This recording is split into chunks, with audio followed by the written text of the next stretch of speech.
What is up, world? It is Cole from the JCP End Zone Perspective podcast, and we're bringing the Streamer for God mantra back. I love that mantra. And as a matter of fact, funny story, right? Time just moves so quickly. I checked the watch, and we were talking about this in the meeting this week, and we're like, okay, well, when are we going to hold the show? Initially, we were like, we're gonna do 5:30 Central. Then we move it back to 4:30 Central because honestly, who could wait for a week like this? I'm ready. I know Chooch is ready.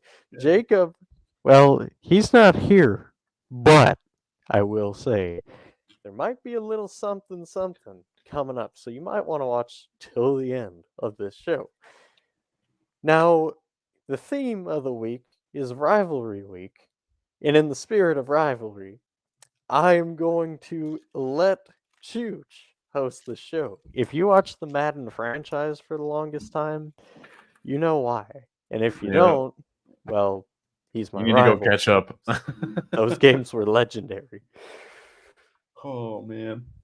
The days. All right, folks. Like you said, it is rivalry week, and who could be more excited for this than us? I mean, this is the beginning of the best part of the year for college football. This is when all the games just start to mean more. Next week's conference championship week, and then what is? Oh, right, it's bowl season. But Already. first, we're going to start off with a little quick recap of what's happened this week since it is Thanksgiving week and kids are off from school. Bowling Green went into Western Michigan and won 34-10. Eastern Michigan went into Buffalo, won 24-11. And last night in the Egg Bowl, Ole Miss wandered into Mississippi State and they won 17-7. Yes, a Lane Kiffin team let up just 7 points. We're just as surprised as you are. I still can't believe it. And from today's action, Akron lost to Ohio 25-14. Toledo continuing their march through the MAC 32-17 over Central Michigan. Memphis hangs 45 on Temple at Temple as they win 45-21. The U gets back in the win column here as they beat Boston College 45-20. Iowa walk-off field goal win 13-10 against Nebraska. Oklahoma, number 13, Oklahoma, hung 69 on TCU. TCU will not be going bowling this year. R.I.P. And as of right now, Boise State leads Air Force 17-6 at half. Mizzou is just kind of handling Arkansas 17-0 right now. About to be 20. 20, it actually just changed, 20-0. Missouri now. Utah State's beaten New Mexico 17-14 at half, and Tulane is beating UTSA 23-10 at halftime. Also, I want to make a comment for the U boys in the comment section because I have a feeling we're going to get some of those. You ain't back.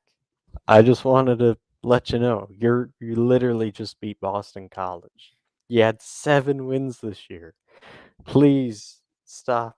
Stop with this Mario Cristobal stuff. Just stop, please. I don't want to hear it anymore. Thank you. So, folks, with that being said, we're going to start off rivalry week here with a rivalry that has it's not short on moments. Texas Tech Red Raiders head in to Longhorn country to face the number 7 Texas Longhorns in a rivalry that has memories upon memories of Texas Tech upsetting Texas or Texas handling Texas Tech. I don't think it's ever really been close besides Texas Tech upsets. But 10-1 Texas looking to keep playoff hopes alive. Oregon can lose this game tonight. Who knows? The Civil War is tough. And Texas looking to stay national championship playoff contenders with a win here. Cole, who's winning this one and why? Hey Chooch, do you remember that Michael Crabtree guy? I do. Yeah, and correct me if I'm wrong, but didn't he have a play in this game in this series at one point? He did. Well, is Michael Crabtree still on the current Texas Tech team? No. Well, yeah, that's my answer. Texas wins this game. Sorry, Texas Tech. Michael Crabtree ain't coming out today. Um, and Quinn Ewers is going to have a marquee game against the Red Raiders. I do think it's a little bit closer, I mean, for 3 quarters. Not the full three, maybe like 5 minutes into the third, but then that Texas offense in Sarkisian's just too good. So yeah, give me the Longhorns here. They get it done in the air today. Yeah, I think the Texas Tech secondary is not good enough to keep up with this Longhorn air attack. So I'm taking Texas here. I don't think it's going to be I think it's going to be a little closer, but not. I think it's going to be like 17-21, 17 to 24 point range and difference there. Not like 28 points, but like yeah, you got beat, but like one of those is probably a late touchdown kind of score. So, with that being said, ladies and gentlemen, we're moving on to, well, frankly, I had just mentioned it, the Civil War. Number 16, Oregon State, heading in to Autzen Stadium to face the number 6 Ducks. The Ducks also looking to keep national championship hopes alive here with a win. But Oregon State, they lost a close one last week to Washington. Besides that, the one real tough loss before that was Arizona. And then they had the loss earlier in the year to Washington State. So when Oregon State's lost, they've lost close games. And honestly, who knows with this game? Because Oregon State's been better as of late. They've been playing Oregon a lot closer when they play. But Oregon, Dan Lanning has his team set on a mission. They're playing with purpose. Cole, are the Ducks going to fly away when the Beavers come, or are they going to hold their ground? Well, I think this game is interesting for many reasons. I mean, obviously, it's the Civil War. These two teams hate each other, and Oregon State would love nothing more than to be the thorn in the side of the Ducks. I just don't think it's possible this year, though. I really like this Oregon State offense. Well, I mean, defense. I don't like the offense as much. Um, you know, just being honest here, I mean, if you look at the last few games, Washington, they only scored 20, and I'm not knocking that Washington defense, but they definitely had chances to put that game in their bag, and they just kind of let that one slip. Colorado was a lot closer than anybody suspected. They only put up 26. But again, that defense, at the end of the day was the marquee part. Then, of course, like you mentioned, the struggling, just tough loss to Arizona, but they are, the hottest team in college, in my opinion. So that's a good loss, but you still, ended up losing by 3. And then UCLA was the last time this offense really came alive. I'm not including the Stanford game because Stanford's only good for like maybe 2 games every year, and then after that they just kind of fall off. So I'm not counting the 62 there, but every other game this offense is not good enough to beat the Ducks here. I do think it'll be close, just ultimately Oregon pulls away. Too much talent.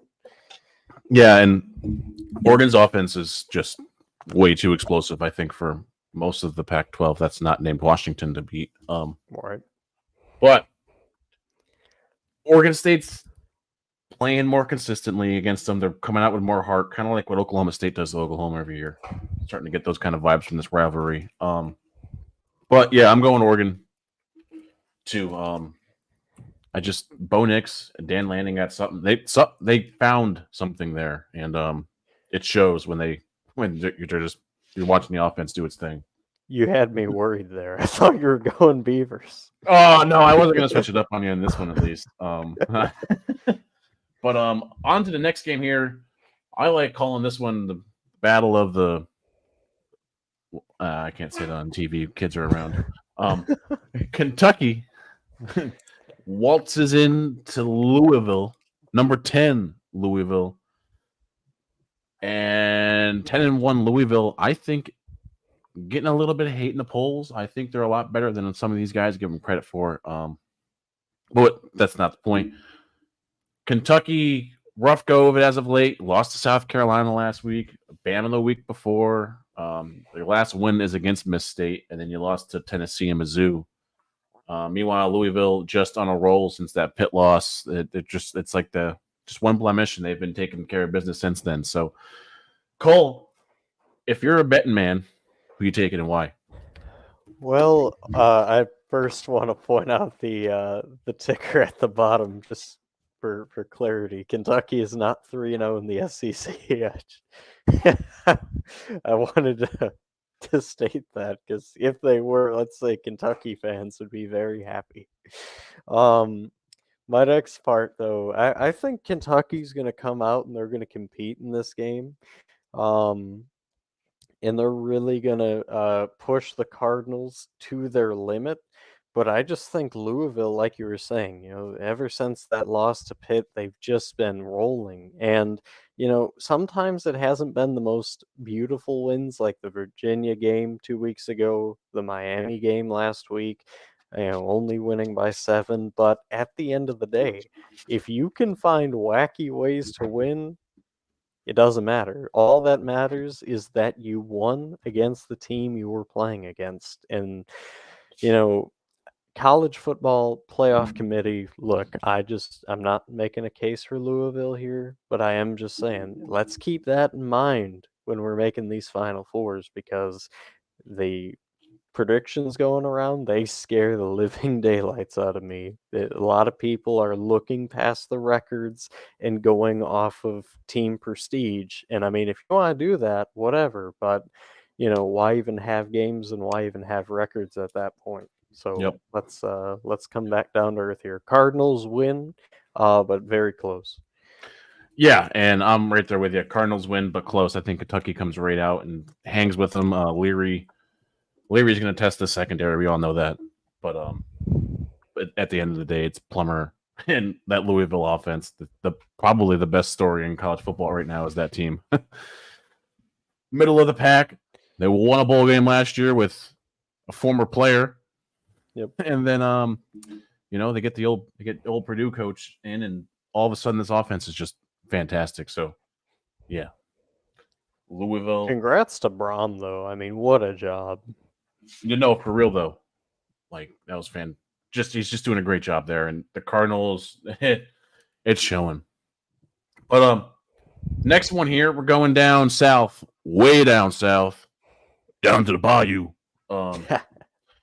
Texas A&M Aggies head in to number 14 ranked LSU's homeland, Death Valley, Tiger Stadium, for a game LSU struggled with last year. Maybe they're home, things change, but there is no Jimbo. So who knows what happens here? Cole, who wins this game and how? Well, I'm going to go with the Tigers here just because, I think LSU's offense is at a really elite level. They do such a good job, especially against teams that they should beat, in just executing at a high level. I mean, Jaden Daniels, he's playing amazing. He still has some moments to where I cuss him out on the TV, but we'll get into that later. But majority the last few weeks he's played really well. This wide receiving core, I mean, Brian Thomas, what a beast, and Malik Neighbors, Logan Diggs when he's healthy. I think he is back for this game if my memory serves me correct. So I mean, he's just a dynamic part of this team. Josh Williams is really good. This defense scares me. Nothing has really improved on this defense. So if that's the way A&M would win, that would be the only way. They got to continue to fight and just keep scoring. So it's definitely doable for an A&M upset, but I'm going to go LSU just also because I think Jimbo not being there is a bigger loss than people think. I don't know what you A&M fans wanted from him, but if you look from the track record, I mean, it's honestly not that bad. He played Alabama. He beat Alabama. He beat LSU last year. The guy knows the in and outs of football, and you fire him. And look, I'm not like a justice for Jimbo guy, but I mean, you better get a hire that equals at least what Jimbo did, if not better, for this to make any sense. And right now in the coaching market, I'm not too high on you doing that. I mean, if you can get Dan Lanning or Mike Norvell away, it works. But if you settle for Elko out of Duke, I don't know. So I'm gonna say LSU. I think they win, but Texas A&M, maybe you're gonna be realizing the grass wasn't greener without Jimbo. I'm just a guess. Yeah, no, I like you said, the only way they beat us is if the offense can just outplay our defense outright the whole game. But you still have to outscore our offense. Yeah. So that's the one thing a lot of people have been able to do simply because they just find a way to stop us for a couple drives. But I mean, it's also when play calling's been a bit shoddy, or Jaden shot us in the foot, or our centers fake snapped it 3 times. Didn't make much sense. Yeah, I don't know how you do that, but yeah, LSU. I just usually when we do this, it's just kind of like LSU. Yeah, we're gonna get it, but this one just feels a little bit different, just kind of because A&M doesn't have Jimbo. Right. We can say LSU when Jimbo's here and be like, maybe. Yeah, I know. It's a little scarier when he's there. That's for sure. But now we're gonna move over a couple states to Florida for some Big 12. Yeah, I said Florida and Big 12 action. How weird is that? That's The crazy. Houston Cougars 4-7, looking to just kind of salvage something here, but they're going in to Orlando, the second space city, I like to say, but Magic City, looking to become bowl eligible this year. The Knights with Gus. And since the upset of Oklahoma State, they lost to Texas Tech. Cole, the UCF's kind of worrying when they're not playing a team, and Houston's kind of on that verge of, hey, they're going to be really good or they're going to be bad. There's no ifs, ands, or buts about it. This is typically the Houston downward season anyways. So, Cole, if you're Gus Malzahn, how are you beating this Cougar team that can beat you? Well, I think it's got to begin and end with your quarterback, John Rice Plumlee, because, we've seen it all year. If he's on, this team's on. If he's off, this team either limps to a very close victory or blows a game that they should have had won. So they're, like you were saying, there's no in between with this UCF team. As for Houston, they're kind of the same team, really. They have moments to where, they come up and they play teams really close. Maybe they even nudge one out every now and again. And then they have moments where they play Kansas State and don't score at all and get beat 41-0. They have moments to where they completely forget how to play football and lose to Cincinnati. They have moments again where they, step up to the plate and play phenomenal and just lose to Texas. I mean, we don't know either of these teams who's coming out and what we're getting out of either of them. But if I'm going with UCF here, and honestly, the way I would do it, I'd try and utilize that running ability of John Rice Plumlee, and then once this defense is committed to stopping the run, open up the pass, use some play action, use some, middle of the field throws. If you have to start side to side to build this confidence, do that. I think it's winnable for both of these teams, but I really, I'm pulling for UCF because I want to see them get a bowl game. Yeah, and I'm with you there. I want to see them get in. People forget Plumlee's also he's a two-sport athlete in college. Yep. Like he's doing workouts for baseball while playing football all year round. So people are forgetting that. But I like UCF's when they need to show up, they show up mentality. Kind of, it's like a Malzone thing. It is. Guys, you have to show up. Do we have to really? Yes. All right, coach. Get your asses in there. I guess we'll go do our thing and beat people we're not supposed to. But yeah, no. What's that saying? Prepare for 4 teams and get the 9th team. I feel like that's been the slogan of the year, honestly. So for this game, it'd be prepare for the 9th team and get the 18th and 17th team. I believe that's correct. All right. I forgot to carry the 3 though, so maybe it's a little off. Yeah, me too. So it could be the 20th team. Who knows? 21st. But How many that versions they got? I don't know. We'll find out, right? That's true. Yeah. But now with that being said, we're gonna go to the American. Now we're actually, ironically enough, both those schools were from beforehand. The 5-5 midshipmen looking to become bowl eligible, going to Texas to take on the SMU Mustangs that are 9-2 and playing fantastic football. Navy still doesn't pass the football, but hey, Lavatai has 522 passing yards this year. Got a quarterback over 400. But SMU's been hot. The offense has been red hot. But Navy's defense does this thing where they like to give up 30 points to like Temple or Air Force or someone, and then they decide to play defense the rest of the year. So we're in that swing of the season. Keep that in mind when making your pick, Cole. That's a good point. Who wins this Navy team that confuses me half the time, or the SMU offense that can blow the doors off of a lot of people?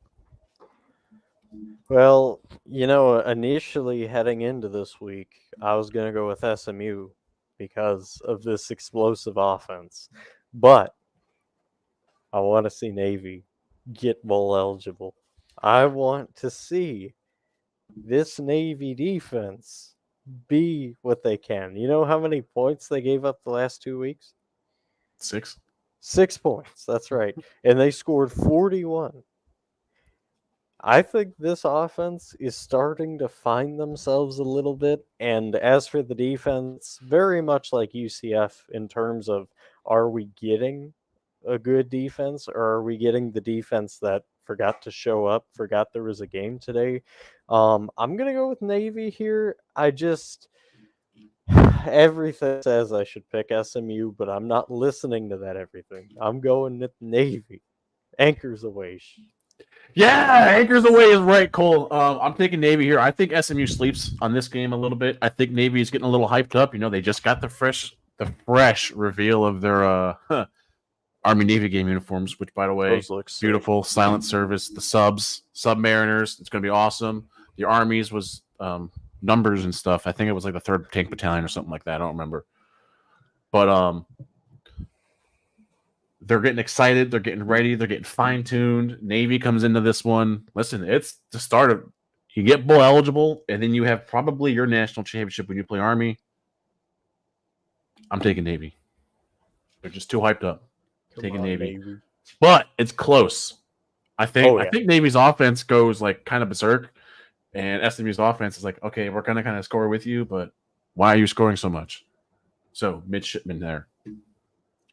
Next on the docket, you're probably going to look at this one and go, why are these two teams even on the show in the same game? We're going with the Florida Atlantic Owls. We're going back to Texas, folks, to Rice to play. Hold on, folks. You're reading that right at the bottom of the screen. The 5-6 Rice Owls. If they win this game, they become bowl eligible. Cole, does Rice do it, or does FAU have a say in this? I think FAU is going to try and take the life out early. They're going to come out swinging in this game. It might be like 14-0 to start, but Rice and JT Daniels settles into this game. And this is going to be JT Daniels' career game. Mark that down. Career game. And he's going to lead Rice to a 6-6 season. And depending on who they play, they're winning the bowl game. Keep your eye on this Rice team. They will win here, though.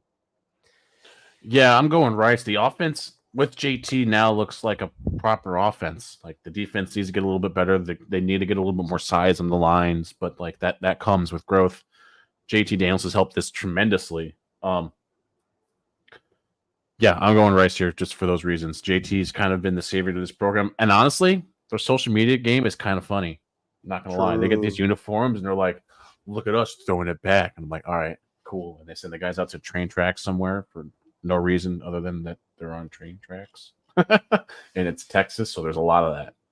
The lane train wasn't coming through, so they were good. Next up, you guys are probably wondering why we even have this game on here. The Indiana Hoosiers are going to Purdue to take on the Boilermakers, and frankly, it hasn't been great for both teams.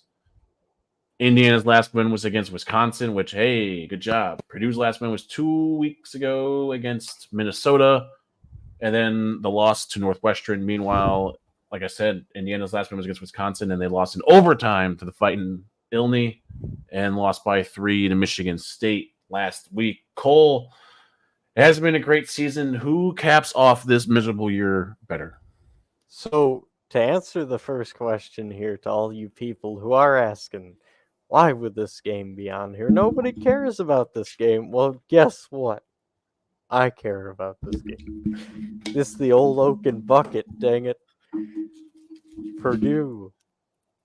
They're looking improving every week with Ryan Walters. And, they have been through one hell of a schedule.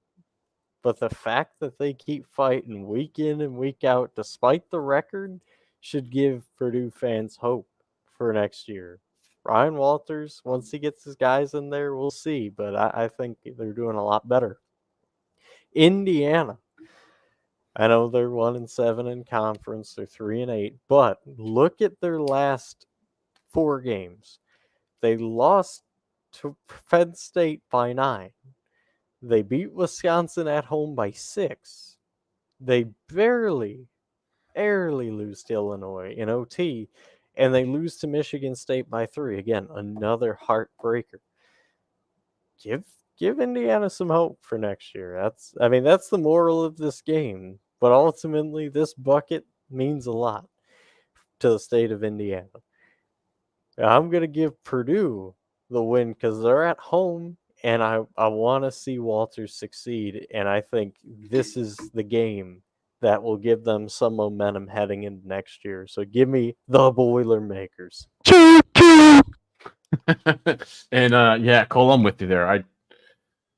The Boilermakers finish it off strong, and they get some momentum going for next year. Watch out, folks. Next year, this Purdue team might be a force to be reckoned with in that new big, what's it, like Big 17 now? Big 14? I stopped counting at this point. It's the big. That's it. Just the big. The big. But yeah, Boilermakers, a good one.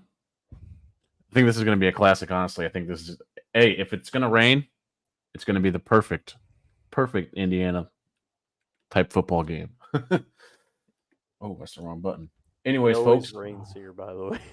Always. Always raining in the Midwest. Seriously, always. Speaking of the Midwest, we're going to go to the MAC, where the Northern Illinois Huskies are going to, well, the Golden Flashes haven't been great this year. They're 1-10. So NIU looking to become bowl eligible. Cole, why do the Huskies find a way to win this one in a close one, I feel? Because I feel Kent State is going to have something to say. Well, I think the reason why NIU wins this ball game is because they're amped up, they're ready. This game means a lot for them because if they can get into a bowl game, no coach really ever wants to admit it because, they love, talking about the Natty, especially if you're at a bigger school. But when you can add extra time to a season, you can continue to bond with your team. That is massive. And then these bowl games, to a lot of us, and I've said this before, bowl games, they don't mean a lot. If you're a bigger school, they really don't.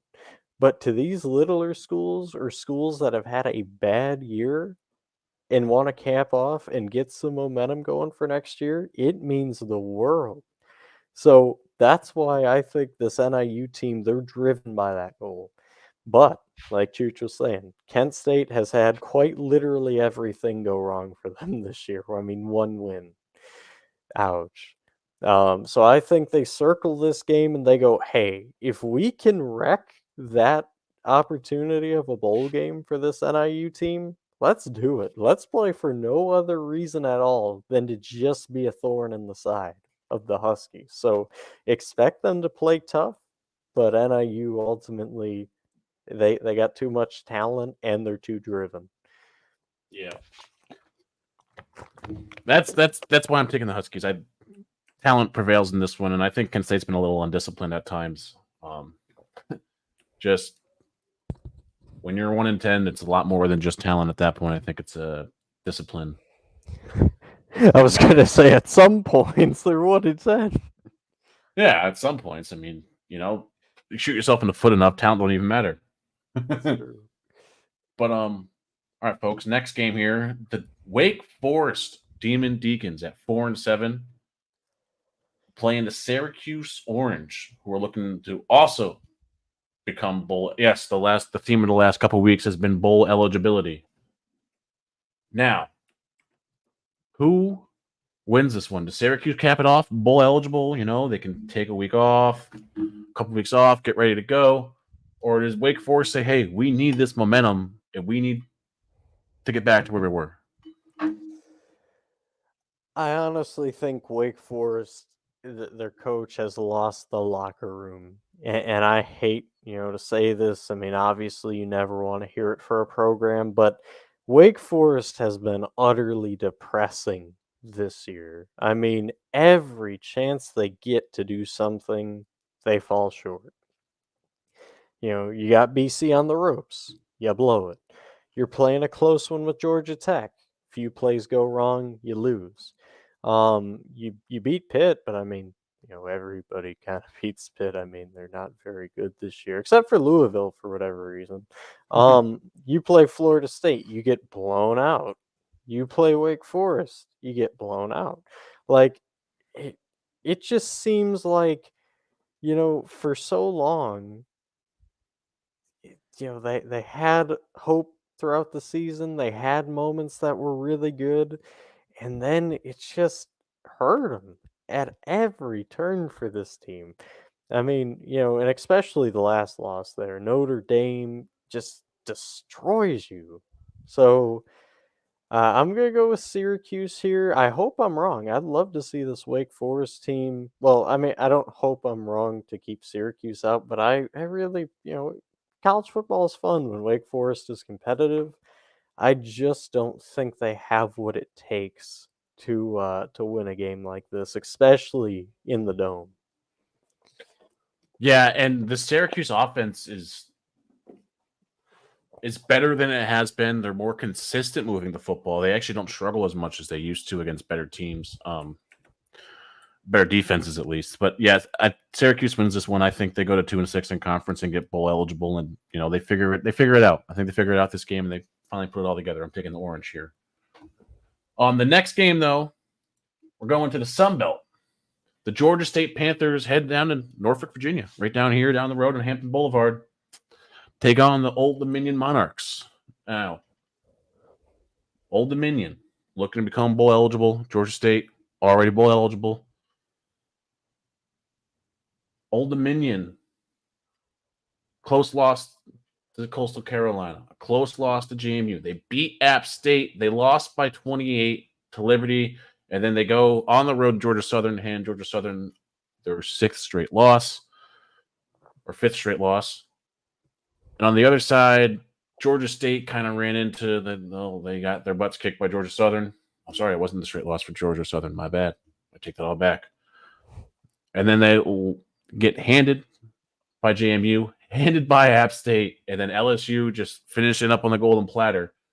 Cole, it can't get any lower right now if you're Georgia State, scoring 14 points in 3 straight games and giving up 40 plus in 4 straight games. Does Old Dominion get bowl eligible here since they're on a little bit better path, or does Georgia State go into those learning something from those 4 losses? Honestly, I want to see the response from this Georgia State team because, like you're saying, I mean, 4 straight weeks in a row, your defense gives up 40 plus. I mean, 50 in the 56 in the last one to LSU, and nothing went right. I mean, on offense, you had a few promising drives, but defensively, oof. So I really want to see where's the heart, where's the determination with this team, and I really am interested to see, are they soft now? Do they kind of lay over? Are they just like packing it in for the bowl game, or are they going to stand up and are they going to fight? And honestly, right now, I just don't see it. I can't convince myself right now because I have in the past. I've given Georgia State every shot of a doubt to prove me wrong throughout the year when they started their losing streak, to prove me wrong, and they can't do it then. I don't see it changing now, and I think Old Dominion's hungry. I mean, every game recently, I mean, aside from the Liberty game, has been incredibly close. This team has been fighting tooth and nail, and they have worked too hard to be denied a bowl eligibility. So give me Old Dominion here. And honestly, I think it's going to be a little bit closer, but not much. I'm going to say 39 to 17. That's my guess for this game. Old Dominion. I'm taking Old Dominion, and I think they score just under 40 as well, but I think Georgia State puts up 21. I think Georgia State keeps it close for a second. And Old Dominion's like, okay, enough. We want to go bowling. So I'm taking the Monarchs here in what should be a fun game down the street. Now, one of the bowls you've all been waiting for, the Iron Bowl. Yeah, that's right. See, I got you all. You were confused for a second. Number 8, Alabama heads into, well, Alabama. Just right down the road, To face the Auburn War Chickens. Auburn bowl eligible. I gotta switch the thing here. Auburn bowl eligible this year in the first year under Hugh Freeze with, I believe, like 3 quarterbacks throughout the season. Eventually, Hugh Freeze settling with Thorne. Meanwhile, for Nick Saban, it's kind of been the same as it was two years ago. They're getting lucky. They're coaching, other teams coaching is bailing them out. Yeah, you're 10-1, but like I said, other teams coaching is bailing you out. Play calling hurts. But Alabama did handle Tennessee of Chattanooga last week. It's a tough team right there. Lose to New Mexico State, so anything's possible, folks. Cole, who wins the Iron Bowl, Nick Saban or Hugh? All right, so let me start off with this Alabama. I mean, what a turnaround, right? Week 2, we're sitting here after the Texas loss, and we're going, this team's gonna have a few losses. Well, we're here, and they only got that one Texas loss, so we're kind of off about that. Jalen Milroe's looking good. This offense seems to be heading in the right direction. The run game, they're finally starting to play murder ball, which is, I mean, a sight nobody really wants to see aside from Alabama. And then you got Auburn. They've had a pretty interesting first year under Hugh Freeze. There's been moments of really great things that it looked like Auburn was putting it together. And then you had moments like getting destroyed in the LSU game, having the heartbreaking loss to Ole Miss. And then, of course, the latest edition, getting hammered at home to New Mexico State. I don't know how you come back from that. But here's where it gets interesting. In the Iron Bowl, every time it's in Jordan-Hare, at least the last 4 or 5 times, somebody can fact check that. I got you. Yeah, last 4 or 5 times, it's been close or Auburn has won. So with that in mind, it's at Jordan-Hare this time. And again, doesn't make sense for the record. Doesn't make sense for the team and how they play. 2 quarterbacks, like 18 running backs. Wide receivers are kind of just there to to run cardio at this point because they really don't get past as much. And the defense, they're really good or really just brutal. So we'll see which Auburn comes out. But I'm going to go with Hugh Freeze and Auburn to pull a shocker here in Jordan-Hare. And also, keep this in mind too. Remember the last time that Nick Saban played a year one coach at their home? And that guy was Brian Kelly. Yeah. And he lost in not two OTs, one OT on a 2-point conversion. So give me the, what are we calling them again? The War Chickens. Yeah, give me that. So to pick up on your point from earlier, every game but the 2015 Alabama Auburn game in Jordan-Hare has been exceptionally close, or Auburn's won. So Auburn is 3-1 in the last 4 games at Jordan-Hare in this rivalry. Just going to say that now.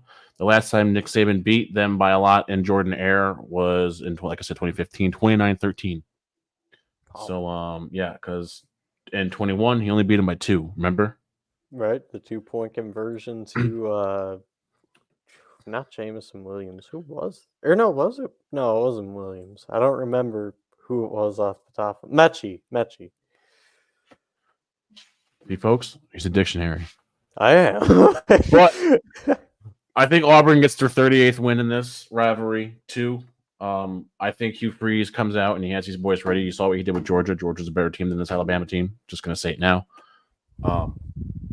Yeah, I'm taking Auburn in this one. I got the War Chickens here. I think Nick's gonna find out that Jordan-Hare is kind of his weakness. So Auburn.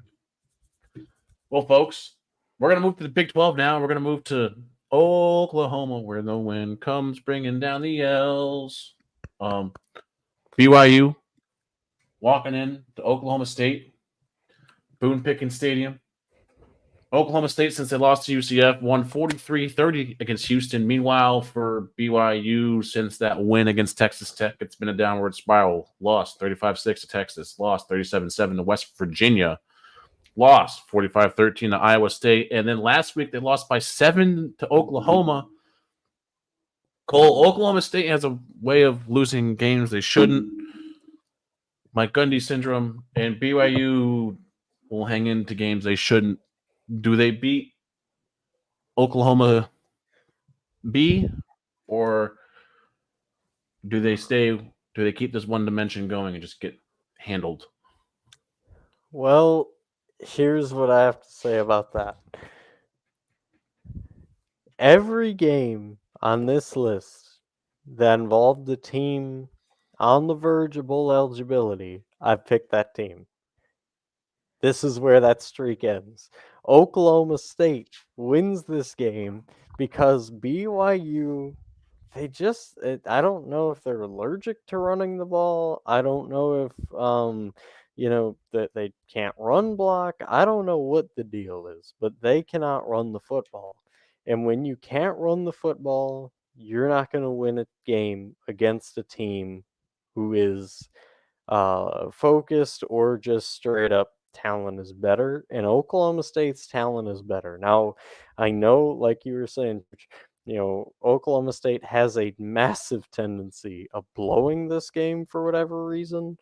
But I cannot talk myself into taking this upset. There's no way. Yeah, I'm with you there on that one.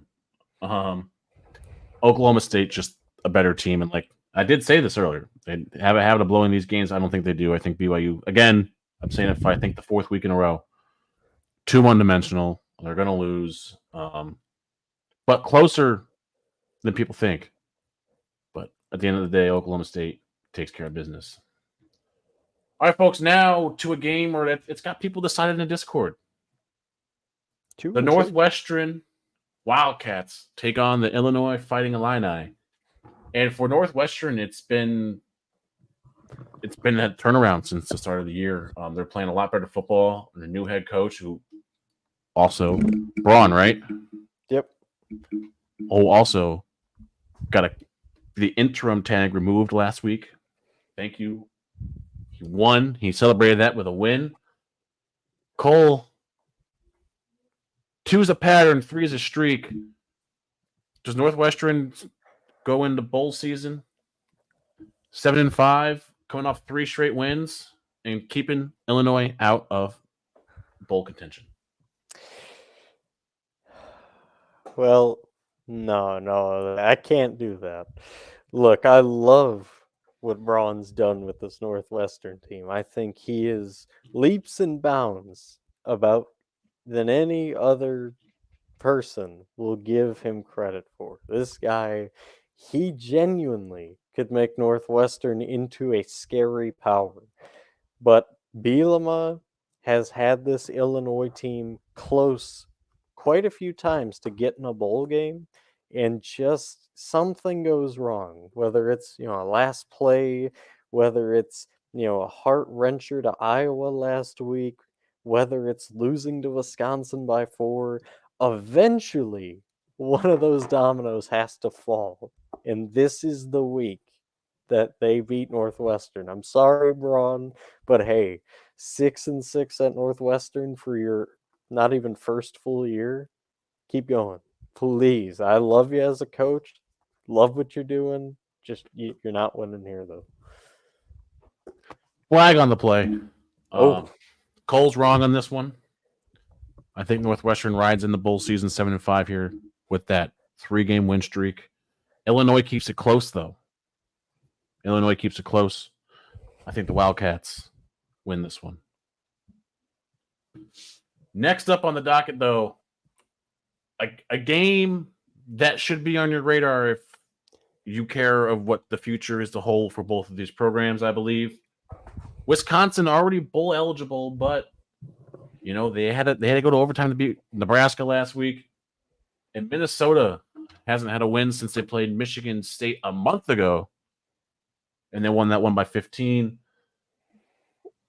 Wisconsin's offensive struggles, partly due to like every running back in the world that they have being hurt.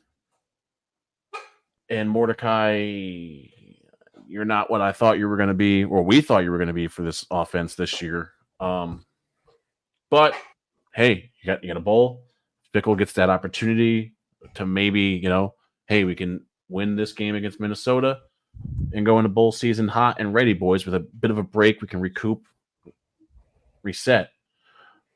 But Minnesota's problem is they got to get that bowl. Cole, who does that and why? well, I think Wisconsin is going to take this game. And I think this is going to be unlike any other game for Wisconsin. I think this offense is actually going to come out to play, and I think they're going to actually be moving the ball a lot on this Minnesota defense. I think they win comfortable here. Oh. And also, on top of that, I have a prediction, and I hope I'm wrong. I think PJ Fleck is going to be fired from Minnesota after this game. Now, you might be asking yourself, well, why would you hope you're wrong? I mean, he's 5-7. If, he loses tomorrow. Here's my reasoning. He's a good coach. He is a pretty darn good coach that gave this program hope for the first time in forever. I know things have been tough the last few years, but the fact that he achieved that is a miracle at Minnesota. Don't forget where y'all came from, Golden Gophers, which was nothing. And you're not even returning to nothing. A 5-win season, it's not obviously where you want to be, but it is better than what it used to be. Just keep that in mind. And also, if you fire PJ Fleck, where are you going? Because I know there are some coaches on the market, people have been talking about it, but those are for the bigger schools. Are you going to talk to a big time coach and be like, yo, think about the cool things you can do at Minnesota? They will laugh in your face. So please keep PJ. I like that. I like that a lot. Yeah, I'm going Sorry. I'm going Wisconsin here. I I think Fickle and the boys are a little bit more put together than Minnesota is, but I thought the same thing a couple weeks ago. So what do I know? But yeah, Wisconsin, big. Minnesota's offense is struggling. The defense ain't bad, but yeah, I think this is Fleck's last game. Now, boys, it's Bunyan season. We're going. We're going looking for a trophy here in football in Virginia. The Hokies travel to Charlottesville to play the Cavaliers. Cole, Virginia's turned it around. They've honestly been playing a lot better. Yes, they are 3-8, but at the end of the day, you know, you turned it around with your win against. Actually, you turned it around when you barely lost to NC State, and that's kind of when you saw this Virginia team start playing football. And since then, it's been the loss by 3 to Boston College. They beat a really good William and Mary team. I don't care what anyone says. They beat then 10 North Carolina, and then you lost in OT to Miami. You got tortured by Georgia Tech, and you barely lost to Louisville. In Louisville, by the way, nonetheless. You beat Duke, and now you're like, all right, Hokies are coming to town. This is our rival. This is our big in-state rival. Let's handle this. And meanwhile, Virginia Tech came off a loss to NC State last week. But Tech's been playing good football, but they're trying to get that win to become bowl eligible. Cole, does Tech's need for the bowl win or Virginia's need to play spoiler prevail? Well, in this rivalry, obviously, you got two brothers just killing each other because, I mean, that's been the name of this rivalry forever. Both of these teams always at each other's necks, always, relish the opportunity to keep this team from a bowl game or for something even bigger. If you look in the past, that has happened before. I don't think this time, though. I think Virginia Tech is really playing at a good level here. I mean, they have, their only big loss recently was to Louisville, and that was by 31. But every other game they've won or lost 7. And I just think they're in a really good flow here. It's going to be a tough game, very tough, hostile environment because they're going to come out for this 3-8 team because these Virginia fans, they see the effort from this Cavalier program, but ultimately the Hokies weather that and get a win and get to 6-6. Yeah, I'm with you there. I think Virginia Tech comes out, and this might be the most entertaining game that's not the Michigan Ohio State game, which we will get to later. I for the need of both teams, Virginia needs to prove something that hey, this was a bad year, but if we can beat our in-state rival, our biggest rival in the Commonwealth Clash, then can we keep this going next year? Everyone remembers last year they had that rough go with a couple teammates passing away, and then they picked it up this year, but Hokies are just too much. They're playing better football. Bowl eligibility is the name of the game here. Taking the Hokies. Next up, folks, we have the both. Hold on. Both of these teams are bowl eligible. already. Yeah. And both of these teams, old ACC rivals, Maryland I'm assuming the plane up to Piscataway, New Jersey, to play the Rutgers Scarlet Knights. And Cole, this is kind of two teams that have been playing almost similar football, and they do every year, it seems. Who wins this game and why? Who ends the season with 7 wins? That team is Maryland, and the reason why I like Rutgers, I like what they've been fighting for, I like the team they become, but Maryland just has too good of an offense to falter here on the road against that Rutgers team because, and no disrespect to Rutgers, like I said, I love what they're doing. I love how this football team is responding and really playing hard. But just Maryland's too talented. Coach Locke, I mean, what a job he's done there. To play Michigan close at Maryland is a statement. I know the Ohio State game, obviously that didn't go anywhere near how you wanted, and of course you had that bump in the road against Northwestern, but I think they get a big win to solidify this season, and then look out for this team in the bowl game. That'll be interesting. Yeah, I'm going to take Maryland here. I mean, I'm not going to take a team from New Jersey unless they're the Giants. So, with that being said, Terrapins win this one. The offense is just a tad bit more explosive than Rutgers' defense willing to defend. So, Terrapins. Next up, though, we have perfect season alert. Cole's favorite, number 25, Liberty, the Liberty Magic, folks. Yes. Heads to El Paso to play the UTEP Miners that are 3-8. But like I said, perfection is on the mind. Can Liberty be looking past this? Or is UTEP like, hey guys, this is our chance to end our season right and get ready for next year? Cole, who wins this one and why? Okay, well, first, before I answer that question, NCAA, sit down. Let's talk again, because I cannot believe we have to have another full-on discussion here on the show, but we do. What does a team have to do anymore to get ranked? I genuinely don't know. I know Liberty's ranked now. I know that might be the defense of many. Hey, they're ranked now. Yeah. Why did it take this long? It took till the last week in the season to get them in the top 25. And they're undefeated. And I know the arguments, believe me, I hear them. Oh, they play nobody. They're not impressive. They don't win by a million. Who cares? I mean, at the end of the day, look, they don't make their schedule, the week or the off season of the schedule. They have it already made. So that's such a lazy excuse about, oh, they don't play anybody. Well, it's not their fault. I mean, they already have it, in stone. They can't do anything. They can going forward, but this season they can't touch it.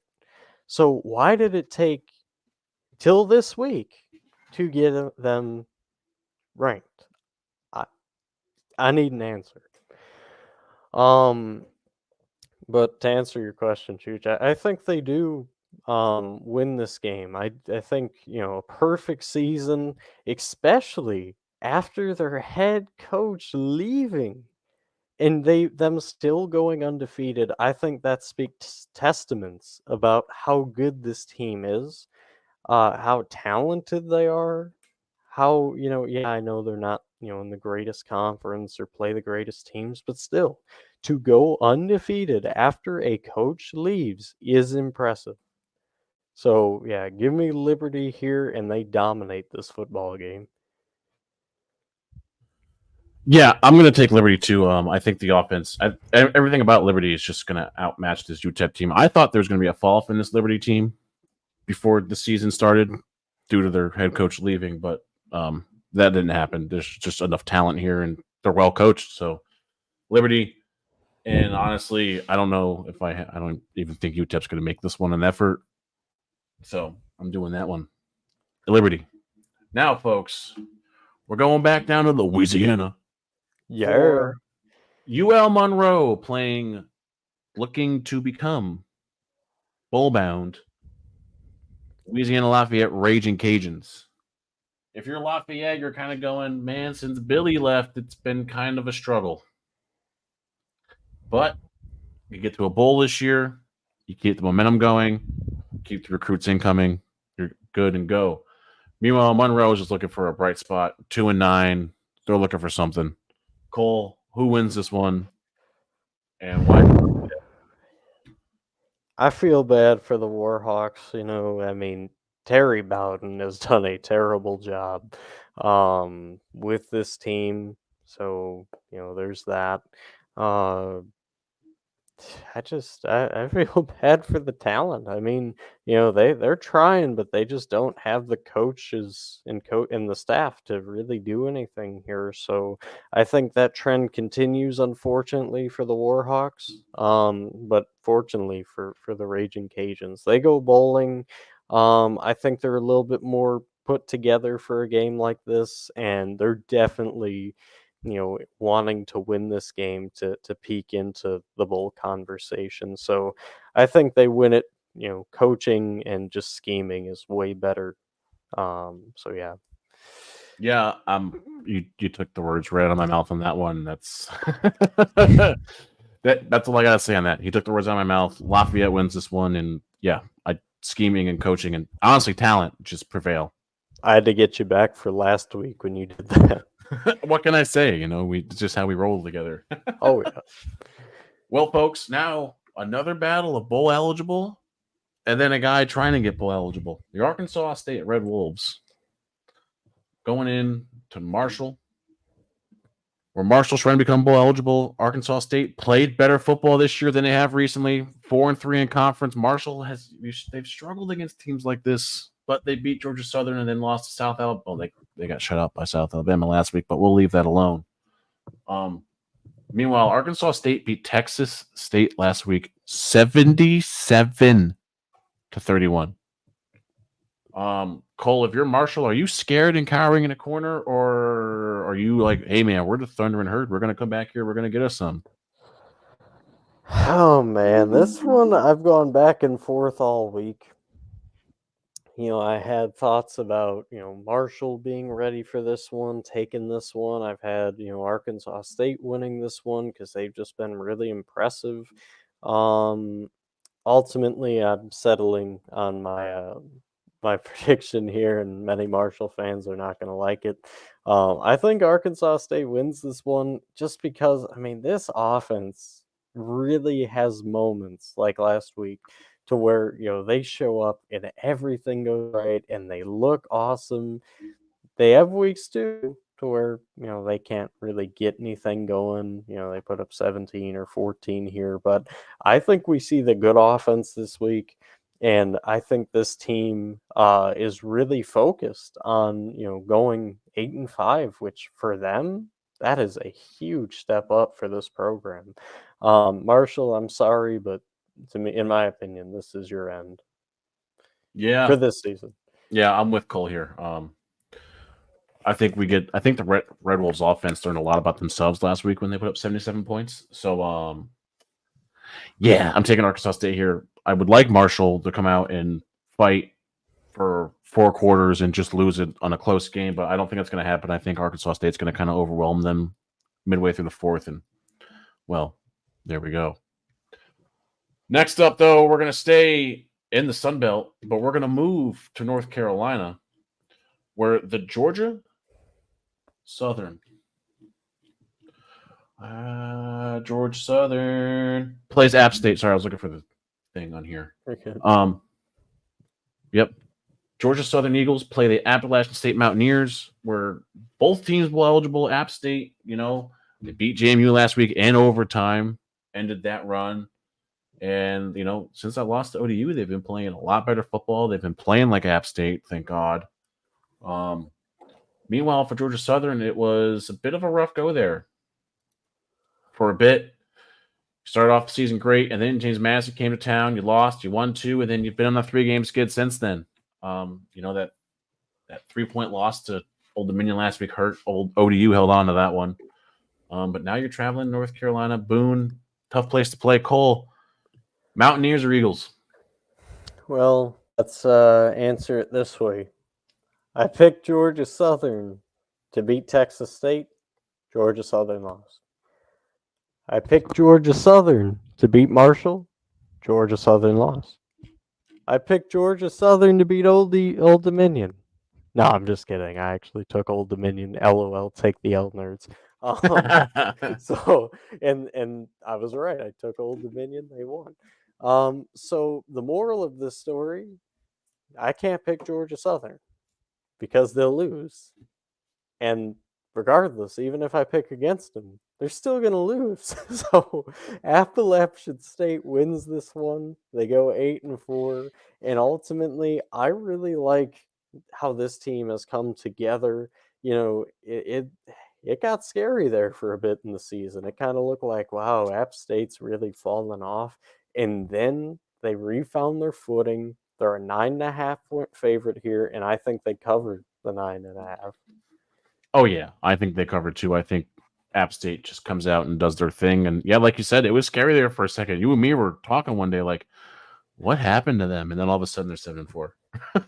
They said, "Watch this." Yeah, exactly. But yeah, I'm taking the Mountaineers here, folks. Now we move down the coast to South Carolina, to Myrtle Beach, actually, for the JMU Dukes. Look for a bounce back win after a tough loss to against. Well, this is an old. This is a rivalry that is going to be fun. This game is usually always fun. The Dukes head in to play the Coastal Carolina Chanticleers. Cole, the Dukes keeping it going here, being the powerhouse they have been for a few years and making things right, with a win. Or is Coastal Carolina going to say, hey, remember that thing you said about App State? We're going to do that too. Well, so I want to start it off with a comment that, NCAA, I'm sure, has made mention. JMU lost. We're so happy we didn't rank them. They're overrated. Never were good. LOL. Trash. And to you people who have made this comment, I say, watch this. JMU is going to come out this game, and honestly, I think they're a little upset about last week. They lost on one play that was extremely close and could have been called either way. If you take something out on this team because of that, more power to you, but not me. JMU wins this game and they make a statement at the hands of Coastal Carolina. Give me them Dukes. Yeah, I'm taking the Dukes here, but Cole, I think you're onto something there. But I think Coastal keeps it close for a half, and then James Madison's like, okay, bet. And they run away with this one. Something tells me Dukes, they're hungry. They want to make the point. Like, we're 11-1. Right. Why weren't we ranked? Why aren't we in a bowl? Why aren't we doing this? And there is no better way to do it than the team that honestly had the same amount of success you did when you were coming up and when they were coming up. So, but folks, now we're going to move back across the country to a game that has huge, I mean, huge playoff implications. Washington State Cougars. That's right. That says Wazoo. Going in to Washington to play the number 4 Washington Huskies. Cole, Washington this game, and a lot of games this weekend have a bunch of playoff implications to it. If Ohio State or Michigan loses, who gets that spot? Who gets those 1 or 2 spots, depending on the score of the game? Washington loses this game to Wazoo, Cole. Oh man, the world's going upside down. But do you put Washington? Do you put Oregon above Washington at that? Like, everything is going to be crazy. But enough about that. Cole, who wins this one? Are the Cougars looking to hurt the Huskies here, or are the Huskies going to fight off an upset? See, the thing about Washington, and as much as I want to go crimson and gray right here, say upset city, I can't do that. I mean, they got Michael Penix. I mean, that guy, like, he's like a Heisman contender. I think that's what they say. These wide receivers are elite. It's in Washington's hometown, right? The Huskies. And get this too, they find wacky ways to win games. They won last week by 2. They won the week before that by 7. They won the week before that by 10. They won the week before that by 9. And they won the week before that by 8. Moral of the story, they don't lose games that are close. Except this one. I'm going with the Scarlet in the gray. I'm going with Butch. Cam Ward is going to pull the shocker of the week. And he is going to send the whole college football playoffs into a place it hasn't been in a long, long while. Cougars on the road. Someone ring the bell, ring the alert, ring the siren. Do what you gotta do because that's an upset alert, folks. And now that he's put No. it on, I'm gonna wave it down a little bit. Oh, Washington is gonna win this one, but close. They come back and win this game. I think. I think you're right. Washington State does lead, but I think Washington's the one with the bigger number at the end of the night. This one's going to be a blast too, and folks. If this game goes the way Cole thinks it does, and a couple other games go the way that we think they're going to, everything's going to melt down. College football is going to be on fire. let's say Come some tomorrow night. fan bases are going to be hurt too. Oh yeah, But Penix in this offense, just how can you go against them? They're just so explosive.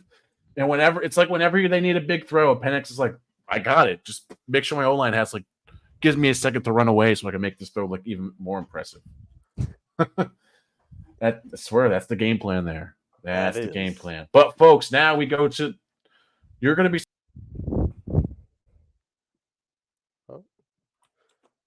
Oh, wow. Okay. Hey, what's up, everybody? By the record here. Sorry.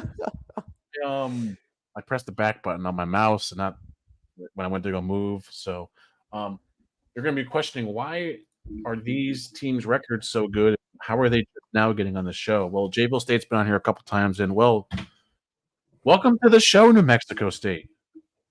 Also, welcome to the possible 10-win club, New Mexico State. Cole, both teams playing better football than we've seen in a minute. Now, Jacksonville State 2 weeks ago, 10-point loss to South Car in South Car. New Mexico State last week, like we said earlier, 21-point win over Auburn. Cole, is it the Jacksonville State Gamecocks or is it the New Mexico State Aggies in this one? Well, I'm going to go with New Mexico State in this one, and let me tell you why. This defense is why. Every time that this team has been in a close point, this defense has stepped up. They have made their voices heard, and I love this Jayville State team. I mean, they have done everything right that you want to see out of a program, but New Mexico State pulls this one out. They get a 10-win season in school history, which is freaking mental. Absolutely mental. I'm taking New Mexico State too. I think they just come in and they take care of business. The offense, I think the passing offense is going to give Jacksonville State a bit of a problem there. And like you said, the defense for New Mexico State's always stepped up when they needed them to, taking the Aggies here. But now, folks, we move on to if this were to happen. It's a big it would be it'd be very big. It would also be the first time since 2016 that Georgia Tech would win. Number one, Georgia Bulldogs head into Atlanta. They're just going to stay there probably because they got to go back next week. Take on the Georgia Tech Yellow Jackets. Kirby looking to polish off another strong season against, your inferior in-state opponent who knows, could surprise you. They've been playing better football, but at the end of the day, King, 15 interceptions. I don't know how much of that is him and how much of that's receiver, but Georgia's defense might have a feast day. Cole, another Thanksgiving dinner for Georgia Bulldogs, or is Georgia Tech going to be partying in the streets afterwards? So there's a meme I saw on Facebook that I thought was absolutely hilarious. It showed two Yellow Jackets walking around, and they saw a bulldog, like how they do in cartoons, like the doghouse for Georgia. Yeah. They saw that, and the one Yellow Jacket goes to the other, let's poke the bear.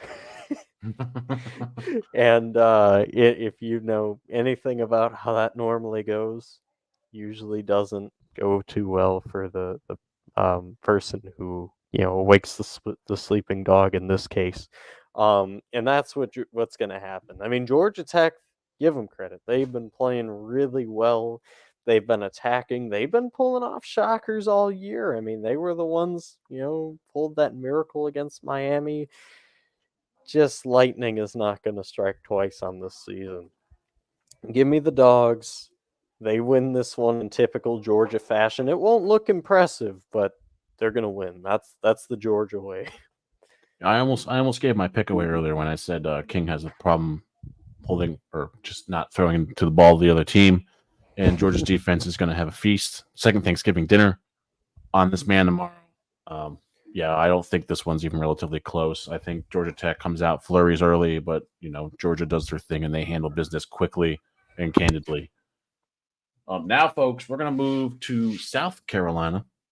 We're going to move to a rivalry that really surprises people once in a while.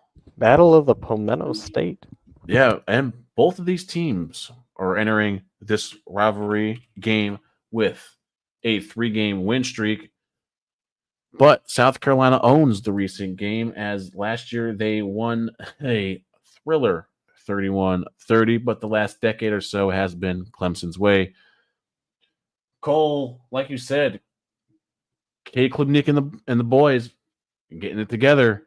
Has Dabo finally started to find his rhythm, or is Beamer Ball going to get eligible with this game again? All right, so there's a little song going around in the South Carolina nation. Now I can't play that song because of copyrights and things of that nature. But picture Sandstorm right now, South Carolina at home against their rivals. 6:30 kickoff. That place is gonna be riled up in Beamer Ball to the moon. Give me them Gamecocks in Spencer Rattler. I'm going to take Clemson here.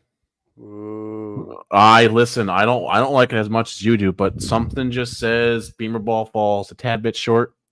And I'm not Rattler's biggest fan. I mean, he's mid at best. Okay, that part So, we can agree on. But but I think no. I think Dabo and company take care of business here, 8-4, and they got a point to prove. So I'm taking Clemson on this one. Prove last year was a fluke, kind of like Bama had to prove this year. Tennessee was a fluke last year. Anyways, we move now up to the Tar Heel State, where the Tar Heels travel on the road to Raleigh, North Carolina, to face the number 22 ranked NC State Wolfpack. How NC State, how they have staved off losing multiple games that aren't multiple of these games is insane to me. To me, this offense isn't even great. It must be the defense doing all the work. Meanwhile, Cole, should North Carolina be looking to move on from Mac Brown? Like, yeah, you're 8-3, but you start off strong and then you fall apart. Your defense isn't any good. Cole, who wins this battle of the Tar Heel State and why? Well, to answer the first question, yeah, I think Mac Brown's time has got to be up because, and I would love for, a resurgence next year. Maybe they show something different. I mean, I know it's a little weird to say it on a potential 10-win season to fire your coach, but it's just this team, they always seem to have a phenomenal quarterback. And for whatever ungodly reason, they they just don't that they can't win anything big. They wasted Sam Howell his whole career. Mitch Trubisky didn't work out. I mean, this is no different. Drake May, he's getting a send off of, hey, you got us to like 10 wins, maybe 9. Or heck, maybe even 8. Maybe they don't win another game. But I'm gonna go with North Carolina here in hopes that this offense and defense can gel in the manner it should, and maybe Mac Brown gets a better understanding of his team. I again, I'm trying to guess here. I have no idea what to say about what happens with Mac Brown every year, but it is a nonstop trend that continues to help or happen. And I know, like some of you might be going, "Oh, well, he wasn't there with Mitchell Trubisky. You can't blame him." I'm not blaming him with that. I'm just saying it's the North Carolina way, and they need to figure it out. Yeah. No, he's very right, folks. It's North Carolina way. But there's a reason why our Tar Heels have 30 more wins than North Carolina State in this battle, and that's simply because they're better. And I think the offense gives North Carolina State's defense a bit more fits. I don't think North Carolina State's offense can hang with North Carolina's, so that's the reason North Carolina wins this one. Tar Heels are going to sample over the Wolfpack. It's just how it's going to be. But next up, we're going to go to the Big 12 here. The Iowa State Cyclones, 6-5, kind of bouncing it back after a rough season last season. Looking to end cap this one off with a win against the number 19 Kansas State Wildcats. Cole, typical, this Will Howard kid's fantastic, by the way, for Kansas State. Very good. Backed good in his own right. But is it the Kansas State run game that wins this, or is it Iowa State's ability to survive? I feel like I say this every time we talk about Kansas State, but I really, really like that defense. And I know, they had a few rough games here and there, but that defense is the reason why they end up winning this game. I think Kansas State just has a lot more talent, better coaching. They develop players better. And I'm not, if better coaching, I'm not like ripping on Matt Campbell. I think he's good for where he is, but yeah, man, you can only do so much at Iowa State. So give me Kansas State here to win. I do think it'll be a little closer than people expect, maybe like 13 points. But yeah, Wildcats. Yeah, I'm gonna go Wildcats too. I like the defense, and I really, really like Will Howard. The kid just throws the football. It's, it's honestly like watching what Burrow was doing at LSU. He's just better than most other everyone else. He makes good reads, great arm. Um, yeah, I'm going Wildcats here. Now, folks, we head into a rivalry here that you're gonna be. This one is a classic for all you diehard down south football fans. This is your rivalry. This is Florida State, Florida, the number 5 ranked undefeated Florida State Seminoles head into the swamp to take on looking to be bowl eligible Florida. But for Florida State, disaster struck last week as well. Their boy went down, and this is the battle of the backups here for this game. 4th year backup QB for Florida State is Tate Roadmaker. He'll be starting. And then for Florida, it's redshirt freshman QB Max Brown, who stepped in for Graham Mertz last week. Didn't actually do terrible. But if you're who wins this one and why, Cole?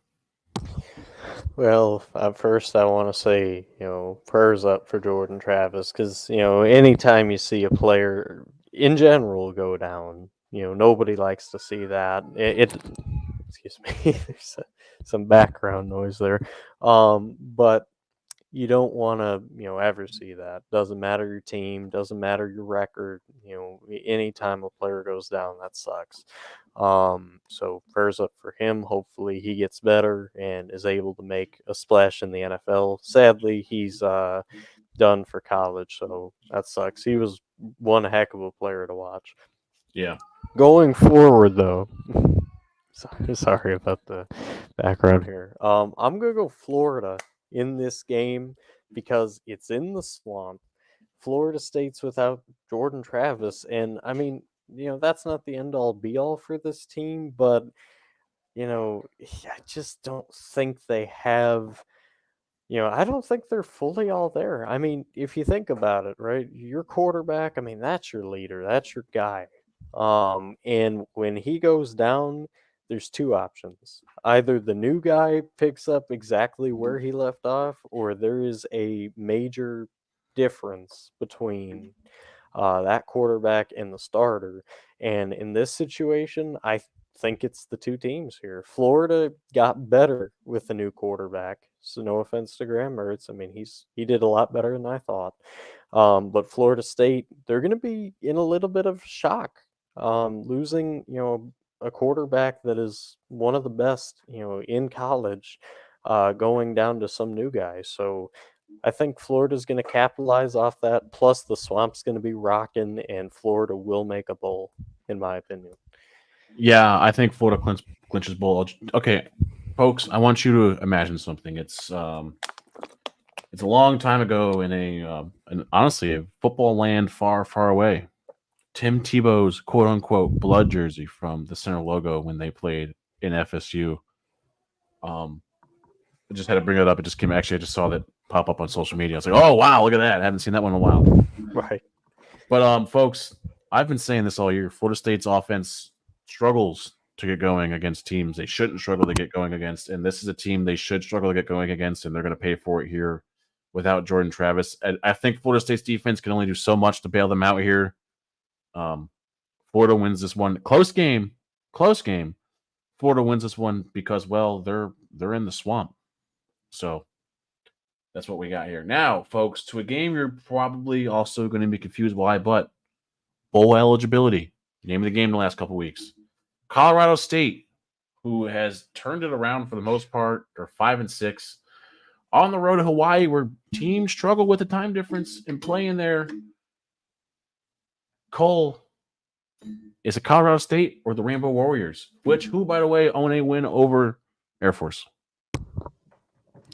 Well, you're right. I think Colorado State is going to be very affected by the time difference, and it's going to take a minute to get in there and really start, you know, playing the way that they should. But I really like this Colorado State team. I like the fight they have. I like their coach, and I think this is of a player's thank you to their coach and going, hey, you know what? It's been rough, but you have not given up on us. You've kept fighting with us tooth and nail. We're gonna get you a bowl game. So I think that's what happens here. It's gonna take a half, but they'll pull through for Norville. All right. You know what? There we go. I like that. I'm going to take Colorado State here for. I think they get bowl eligible to kind of rub it in the face of Colorado, and I think this is a lot of spite for now. Listen. Rainbow Warriors are usually a tough place to play, but you need more than a time zone to beat this Colorado State team, who's playing actually pretty decent football, if you ask me. They're kind of exciting to watch now since that game. So. Now, folks, we're going to stay in the West Coast, but move to mainland America. We're going to move actually to LA, where UCLA will take on the Berkeley Bears, the Golden Bears of Berkeley. If y'all remember, last week we covered UCLA was going to fire Chip Kelly or was looking to fire Chip Kelly, and we're still confused by it. I'm still confused, but Cole, with all that going on and being said, they just beat USC last week by 18 points. Cal, nice win over Stanford. Cole, this game could be a lot more fun than people expect it to. And to be frank, Cal's got a bit of an offense down there now. So who wins this one in LA? Well, I'd love to see Cal get to a bowl game just because of all the hard, fought games they had that didn't go their way and just them never really being a safe team for anybody else. But I just can't do it. I got to go with UCLA. And UCLA, bring it in real quick. We need the full screen here. Okay, look. If you fire Chip Kelly, where are you going? I mean, realistically, tell me, where are you going? Do you bring in Jimbo? Because that's like the only logical move here because you're not getting Dan Lanning. You're not getting Mike Norvell. You're not getting, maybe Lincoln Riley. I mean, y'all want Lincoln Riley? After this year, I don't think anybody wants to touch that personally. Um, I mean, you guys, what is the deal here? Why are you being so ungrateful? I mean, look, I get every team wants to win a natty. Maybe you look across the pond at, Washington and Oregon and, even USC there for a minute and, you're going, okay, well, they're always in the natty talk. I mean, we're kind of not. Is that the reason? Because, I think Chip Kelly could get you all there one day. But you gotta not be impatient with this guy. You gotta let him continue because who built that Oregon team to be so good? It's the guy you have. So give him time. I know, technically he's had what, 4 years there, and people nowadays in college football think that's a lot of time. But you flip back the clocks, that ain't shit. I mean, seriously, look back in the day. It took multiple years to build a program. It sometimes took 7 years to build a program. Kirby Smart didn't win his first natty at Georgia for 5 or 6 years. Dabo Swinney, it took him a while to turn around Clemson. That was like 9 years. It took, Mike Norvell, he was getting pummeled at Florida State, and he got it turned around in like 5 to 7 years. Lower your expectation, lower your time zone. I mean, honestly, this is, I don't even think I should have to have this conversation, but apparently I do. I mean, what do y'all want from him? Yeah, no, for real. What do you guys want from him? Because I I mean, mean, 8 win season. You he's might have 9 literally win. he literally is rebuilding a garbage team. Like UCLA was in the dumps for so long. Does no one remember that? No No, one because remembers that. Just your they're basketball supposed and to win a baseball team was natty. good. And Chip Kelly has literally rebuilt this team from being the laughing stock of the Pac-12 with Colorado. But yeah, no, I'm going to take UCLA here. I would like Cal to win to get bowl eligibility, but hey, 5-7 is a big step up from what were you, a 2-win team last year? I believe so. Yeah. But Chip Kelly and boys get it done here. Yeah, I think they're playing for Chip right now. I think that's the approach they have to take on this. Playing for Chip. Well, folks, before we get in to our final pick, I would like to update you on some games from earlier. Boise State still leads Air Force 27-19. Arkansas just scored, but it's not going to matter. Missouri's up 41-14. New Mexico is keeping it close, 31-28, and UTSA still hanging in there by 13 with a minute 33 left. Tulane's up 29-16. Before we get to this game, Jacob was supposed to be here, and he was supposed to, pick this because, his team's Michigan, and he hates Ohio State. I mean, Just understandable. Just a little bit. But, I really think it's a good idea. I think we should all. Oh, what are you talking about? There's Jacob. He's alive? Yeah. Yeah, I'm always alive. Man, you thought I would miss this? Who do you think I am? Khakis. All right, folks. No. But now, on to the game you've all been waiting for. The game. I don't know why this game is at 12. I was talking to Cole about this yesterday. Hold on. Jacob, fix your mic. You got a massive echo. Number 2, Ohio State. Walking in to Michigan. And remember, folks, Ohio State was the whistleblower on Jim Harbaugh cheating. They reportedly told TCU. TCU blew out Michigan. Everyone's mad Michigan's doing good. This game has a lot more on the line than just this is probably going to be the chippiest rivalry game we're going to see for a bit. There's a lot on the line here in this game. A lot of tension. Ohio State trying to grab that momentum back. Wolverines trying to grab that momentum back. But this is what we got. We got a beautiful day, a beautiful Saturday. Who's gonna win this one? I wonder. So I get first cracker. I'll go first crack. Okay. We'll keep it. We'll keep it good. I'll venture into this one. All right, shoot. Michigan is pissed off. They're playing with the biggest chip on their shoulder right now, and I'd be afraid to play them. But Ohio State's kind of had a few more games that are a little bit tough. Remember, they barely won that game on the road against Notre Dame. They've been to Camp Randall, and they took care of business. Always hostile. Always hostile. They beat Penn State at home. Cole, I'm going to tell you guys this right now. Yep. The Buckeyes win this one, and they win it close. Whoa! I think this Ohio State team is better than we gave them credit for at the beginning of the year. I think this continues the Michigan. I think Ryan Day is hungry for that win. I think he needs that win to stay the coach at Ohio State.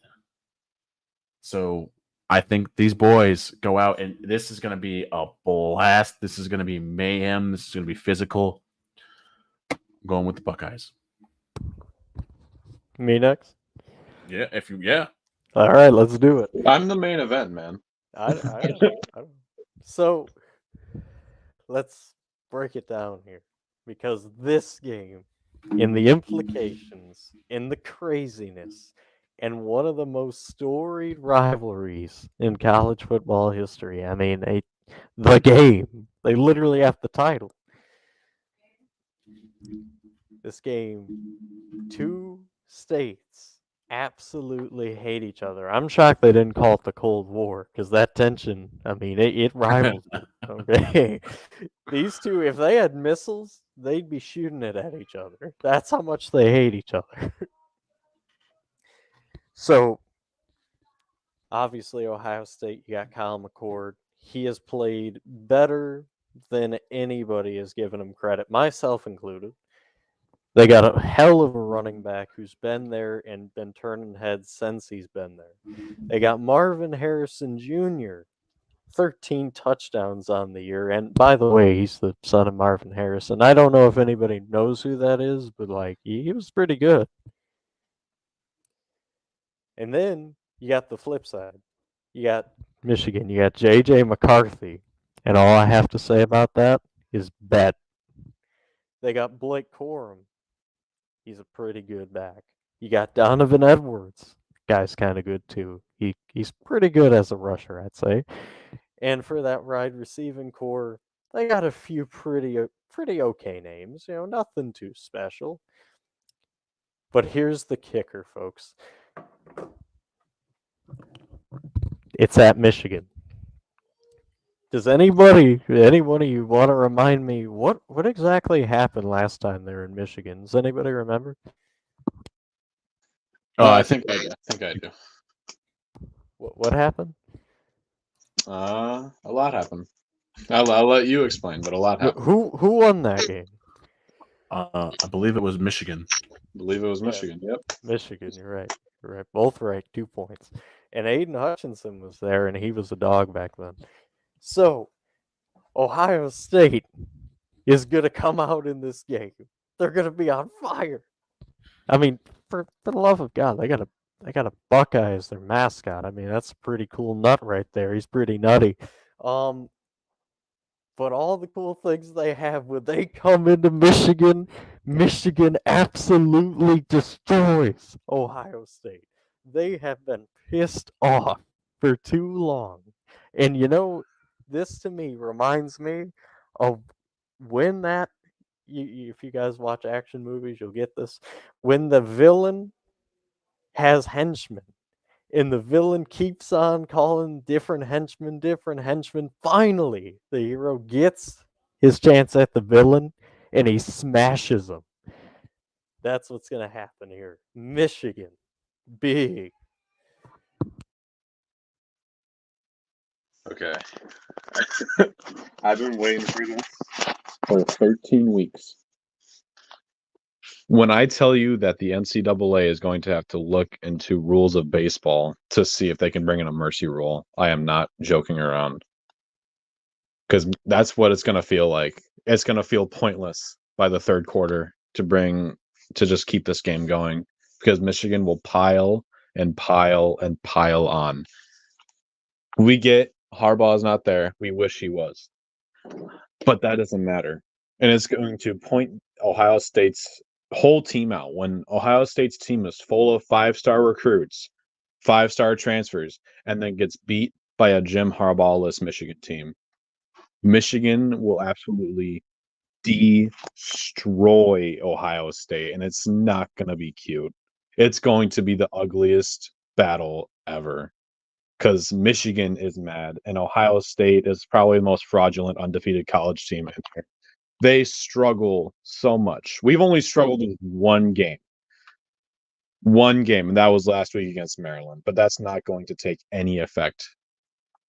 Michigan is mad at the Harbaugh situation that, Ryan Day his brother has something affiliated with that. So all this against Michigan, and Michigan will still find a way to absolutely decimate Ohio State and the stupid Buckeyes. Because of the whole season, we've just been hearing it's Ohio State versus everybody. That's an M&M brand. You cannot say that. He's from Michigan. So you already want to be Michigan so bad, but you can't. You can't, because you're not us, because you're not winners. And I'm just going to leave it by saying bet, and that we'll see you in Ann Arbor. I do raise the question as to who has Michigan played this year to really kick ass. Oh, he's gone. Okay, never mind. Well, Cole, I'm turning it back over to you All for the right. sentiments.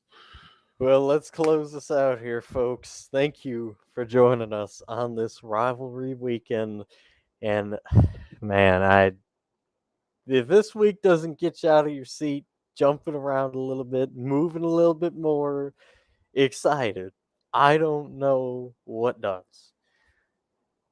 So with that being said, enjoy your college football Saturday and technically the remainder of your college football Friday. We still got some fun games coming up. Of course, the Civil War in a little bit with Oregon and Oregon State, which again, like Juch just made mention like 4 times during the show, has massive implications for those playoff games. So definitely watch some tonight. Of course, Texas Tech, Texas, and Penn State, Michigan State. Night's still loaded. And then tomorrow, it gets even better, as you have seen from this show. So enjoy your college football 2 days. And with that being said, let's end off with the blessing, how we always do it here. God bless you all in the name of the Father, and the Son, and the Holy Ghost. Amen. Have a beautiful, blessed weekend and a safe weekend at that.